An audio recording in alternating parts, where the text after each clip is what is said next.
बऱ्याचदा आपण भाकऱ्या बनवतो तेव्हा आपला तवा खूप असा काळा होऊन जातो आणि रोज आपल्याला एवढा वेळ नसतो, तर त्यामुळे थोडं थोडं होतो एकदमच खूपच काळा होऊन जातो. तर आज मी तुम्हाला एक अशी टिप सांगणार आहे की ती टिप वापरून तुमचा तवा एकदम काळाकुट्ट झालेला तवा लगेच 5 मिनिटांमध्ये एकदम स्वच्छ असा होतो. तर मी आरती आणि स्वागत आहे तुम्हा सर्वांचं आपल्या चॅनलवरील अजून एका नवीन व्हिडिओमध्ये.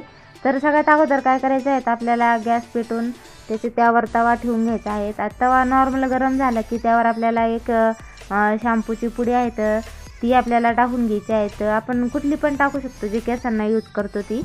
आणि ती पुडी आपल्याला त्यात तव्यावर गरम तवा टाकून घ्यायची आहे आणि त्यामध्ये आपल्याला अर्धा लिंबाचा रस आहे का तो त्यामध्ये आपल्याला टाकून घ्यायचा आहे. सगळा रस पिळून घ्यायचा आहे आणि चमच्यानं आपल्याला सगळीकडं साईडनं फिरवून घ्यायचं आहे. तर गॅस चालू असल्यामुळं ते शॅम्पूचा लगेच फेस होतो आणि गॅस आपल्याला लगेच बंद करायचा नाही आहे. सगळीकडं पसरून झाला की मग आपल्याला गॅस बंद करायचा आहे. थोडंसं नॉर्मल वाटलं की तेव्हाच आपलं गॅस बंद करायचा. आणि बघू शकता आता मी गॅस बंद केलेला आहे आणि आपल्याला हे चमच्याच्या मदतीनं सगळ्या तव्याकडं फिरवून घ्यायचं आहे. तर पाठीमागच्या साईडनं पण फिरवून घ्यायचं आहे. तर मी पाठीमागच्या साईडनं पण फिरवलं होतं आणि त्यात काय व्हिडिओ कुठं गेला तर कळलंच नाही. त्यानंतर मग याला 5 मिनटं आपल्याला तसंच ठेवायचं आहे आणि 5 मिनटं झाल्याच्यानंतर आपल्याला जी आपली घासणी असते ना, तर तिने आपल्याला लगेच घासून घ्यायचं आहे. जास्त थंड पण नाही होऊ द्यायचं आहे. नॉर्मल थंड झाला की लगेच आपल्याला तवा घासून घ्यायचा आहे आणि पकडीनं त्याला पकडून ठेवायचं आहे. आणि नाहीतर पुन्हा गरम असला की हात भाजायची भीती वाटते. तर त्यामुळं मग नॉर्मल जरी गरम असला ना तर पकडीनं आपल्याला छान असा घासून घ्यायचा आहे.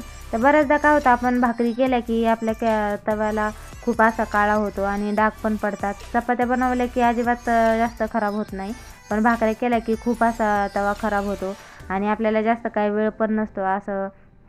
असं वाटतं घाई गडबडीमध्ये आपण नॉर्मल असा घासतो आणि त्यानंतर मग तो एकदमच खूप काळा होतो. तर माझ्यासोबत पण असंच झालं आहे, खूप असा काळा होतो माझ्यासोबत. मी प्रत्येक वेळा ही ट्रिक करत असते. याने मला छान असा फायदा होतो. अगदी 5 मिनिटामध्येच होतो आहे, जास्त काय मेहनत पण लागत नाही आणि काहीच नाही. तर याला विशेष म्हणजे आपल्याला यामध्ये पाणी अजिबात घालायचं नाही आहे. जो आपला शॅम्पू होता का त्यालाच हे करायचं आहे. जेवढं आपण याला घासू ना तेवढं ते निघत आहे. आणि बघू शकता मी अशा पद्धतीने मी घासून घेत आहे. जरा फास्टच व्हिडिओ केला कारण की खूप असा मोठा होतो म्हणून. आणि जो लिंबू होता त्याने पण आपल्याला नॉर्मल त्यावर लावून घासायचा आहे. आणि तुम्ही बघू शकता एका शॅम्पूच्या पुडीमध्ये खूप एकदम छान असं निघत आहे. तर शॅम्पूची पुडी केसांसोबत ह्या अशा चिकट वस्तूंना पण खूप असे फायदा होतात.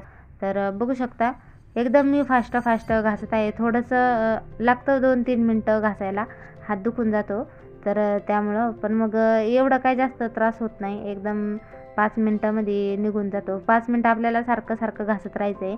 काय होतं, जेव्हा आपण तवा गरम करतो ना तर तेव्हा ती जी आपली त्यावरची चिकट घाण असते ना तर ती मोकळी होते आणि त्या लिंबाच्या रसामुळं तर ती पूर्ण निघून जाते.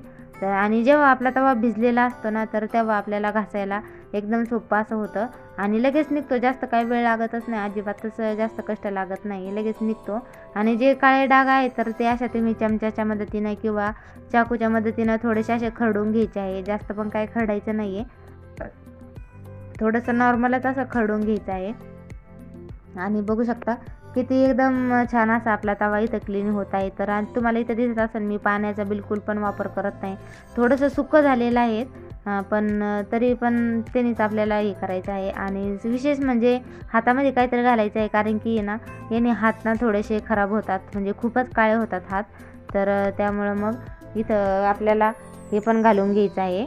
हातामध्ये थोडासा ग्लोव्ज घातले की जरा जास्तच फायदा होईल. तर त्यामुळं आणि राहिलेलं पण आपल्याला साईडनं सगळं असं करून घ्यायचं आहे. चपात्या केलेला तवा अजिबात जास्त खराब होत नाही, पण भाकरी बनवल्या ना तो तवा असं खूपच हे होतो. तर त्यामुळं ही ट्रिक आहे. तर ही ट्रिक खूप अशी फायदेशीर आहे. तर ही नक्की एकदा ट्राय करून बघा. आणि व्हिडिओ आवडलास तर व्हिडिओला लाईक करा आणि चॅनलवर नवीन असाल तर चॅनलला नक्की सबस्क्राईब करा. छान कमेंट करा.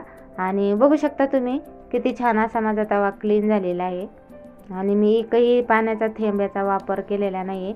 जे घासणी नाही तेच घासला आणि साबणाचा पण मी बिलकुल वापर केलेला नाही. जेवढं मी शॅम्पू होता तेवढ्यातच घासलेले आहे.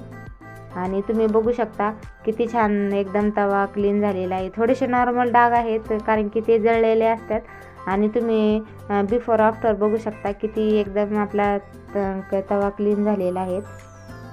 अगदी 5 मिनिटामध्ये होतो, जास्त काही वेळ पण लागत नाही. फक्त ट्रिक आहे ती नक्की हे करा. व्हिडिओ आवडल्यास व्हिडिओला लाईक करा. चलो बाय.